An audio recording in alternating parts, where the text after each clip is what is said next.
Hello guys, in this video I'm going to show you how to create an account in the Booking app.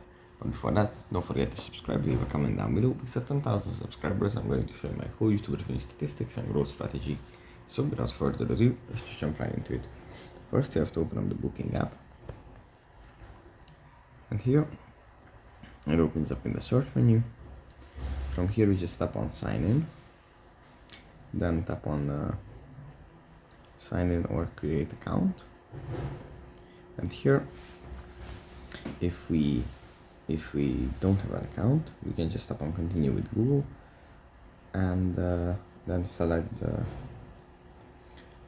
email address that we want to create an account with. And if we have one, then we can just sign into that. It's that simple. So yeah, that's pretty much it for this video. Hope it was helpful for you guys, and I'll see you in the next one. Bye.